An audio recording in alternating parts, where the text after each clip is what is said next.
So when I first started learning Japanese at the academic level, I was taken aback, unsurprisingly, at how different two different languages could be from one another, whether it was from pronunciation, grammatical structure, semantics, or anything else. That kind of cultural enlightenment right there is something that I believe I'll keep with me forever as a common and valid backing to encouraging someone who wants to learn a new language. However, at that same time when I was realizing the discrepancies between the English language and the Japanese language, I think something that was equally, if not more so, surprising was how similar they could be. I don't know, it was just kind of romantic that you would have these two civilizations basically thousands of miles apart, separated by land and sea, and they both constructed their own languages, and somehow some things were constructed to be used in the same way in both their connotations and their denotative diction. So basically what I'm saying is that they created things that not only meant exactly the same thing, but were used to mean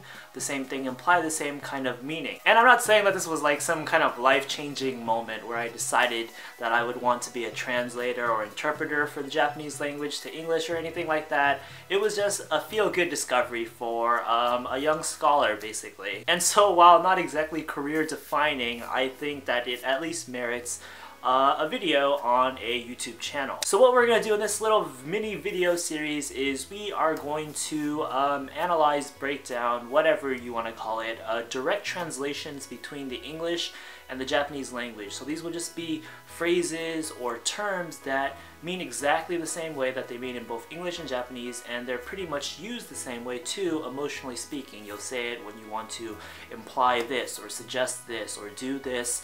And yeah, for our direct translation between English and Japanese today, we have the phrase Sono意気だ, and this is going to otherwise be in English, that's the spirit. So both of these phrases in English and Japanese are showing the same word count, basically 3 words. The Japanese language doesn't really have a word for the English the, but we make up for that with the copula da that ends the statement in Japanese. So let's take a look at the Japanese phrasing. We start off with the word sono, and this is going to be a demonstrative adjective that is modifying the noun right after it, and it's going to translate to pretty much just that blank, and the blank is what comes right after it. That word is of course going to be the noun iki, which is going to translate to something along the lines of heart, disposition, or the word that we're specifically looking for, spirit. Right after spirit we have the copula da. This is going to mark the end of the statement basically, so perhaps a more literal translation of this would be something along the lines of that spirit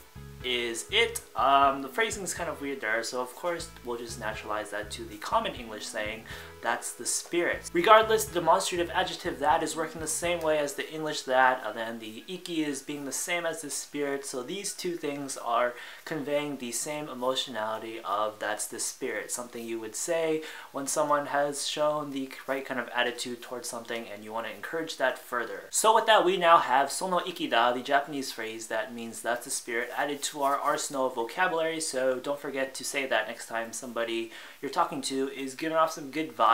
And with that, that's going to wrap up our coverage of Sono意気だto directly translate to the English phrase that's the spirit. We got some more direct translations between English and Japanese in store, so I'll look forward to adding some more to your vocabulary. Okay, so that's going to wrap it up for this video. I hope you learned something, and I hope you enjoyed your time doing so. If you'd like to express that, you can like the video, leave a comment below, or subscribe if you haven't already. If you'd like to support more of these video lessons, or support more of these video lessons being created more often, or support more types of videos, please do consider checking out our Patreon page and consider becoming a patron there. Also included on the screen right now are of course a bunch of links on where to find and follow us elsewhere online, including our official website. And lastly, check out our Discord server. We've got a community of hundreds of people learning Japanese just there, so if you're looking for somebody to voice chat with just to practice speaking Japanese, or you have a quick question that needs a quick answer, or if you just want to talk about anime or music or manga or other Japanese things, learn Japanese.becauseofdreams.com/discord. And with that, see you next time.